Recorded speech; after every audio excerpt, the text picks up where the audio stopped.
a chaste virgin. Then the Bible will tell us that God is coming for a church in the book of Ephesians that is without spot, a bride that is without spot or wrinkle. So the Puritan understands that it's like a marriage. My life with Christ, my life in God, my life with the Holy Spirit is like a marriage. If you've ever been in a wedding, you see the man come, the wife stand with the man, and then they take their vows. What are they saying? They are saying that of all the possibilities, all the men that exist in the world, all the women that exist in the world, I have chosen you. I have chosen to do life with you. I have determined that in choosing you, I'm going to be faithful to you and I'm going to forsake all other men. The Puritan understands this. And if you begin to put your life in the context of marriage, you will now know that matters of faithfulness, matters of devotion, matters of exclusivity must now become the matters of discussion. No married man will be comfortable seeing another man touching his wife's body. No married man. No matter how liberal he is, there are some men that don't mind their wives hugging everybody. Their wives is Sister Huginus. Hugs everybody anywhere. They don't mind. But by the time you want to go a little deeper and now want to get intimate, to touch certain private parts that belong to the man alone, you will now find out that his permission of Huginus even has boundaries. It has boundaries. If you listen to this testimony that Evangelist Shala shared about the time robbers came to his house, he said that they had told them to lie down, and then he saw one of them was about to engage with his wife in a strange way. And then strength came from nowhere. Armed men with guns. A man rose up in the middle of armed robbery to fight them. Why? They were about to infringe upon his wife. That is the kind of commitment Christ has with his church.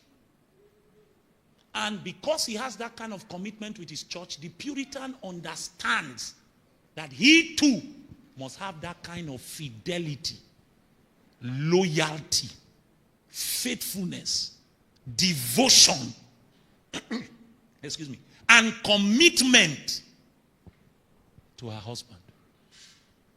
So the Puritan loves God absolutely. Regardless of the things that are happening in his life, he loves God. And because he loves God absolutely, he has determined that it is for God alone that he lives. Not for the world. Not for the applause of men. Not for the popularity of a generation. Not for acceptance. If God is pleased with the Puritan is satisfied. If all men hate him and God applauds him, he recognizes that his life has meaning. But if all men love him and God rejects him, he recognizes that he has lived a wasted life. A Puritan prioritizes his relationship with God above every other thing in his life. So every area of his life flows out of the depth of his relationship with God. That's who a Puritan is. So it's not just physical purity. It is also spiritual purity, and then it is devotion, it is dedication, it is faithfulness, it is loyalty, it is responsibility. No matter how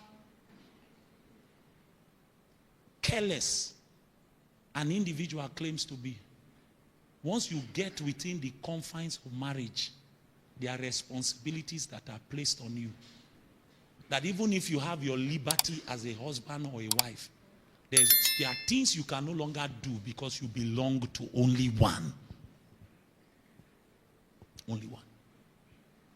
And this is why by the time you begin to read materials of men and women that were considered Puritans in the 15th century, 16th century, 17th century, One of the things you found about Puritan material is the substance of the knowledge of God that they had.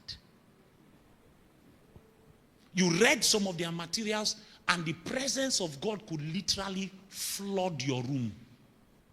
Some of them wrote only poems, but the way they described God was so rich, so deep, you knew that these men were not speaking about a God that they met via theology.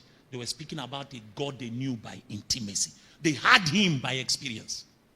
Just the way the Bible described that Adam knew his wife, Eve.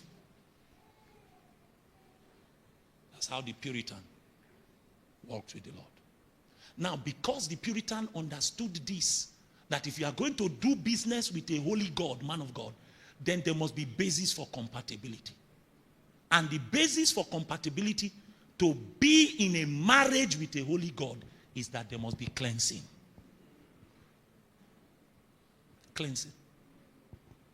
So you don't come into that intimate union with the Lord with filthiness. With filthiness.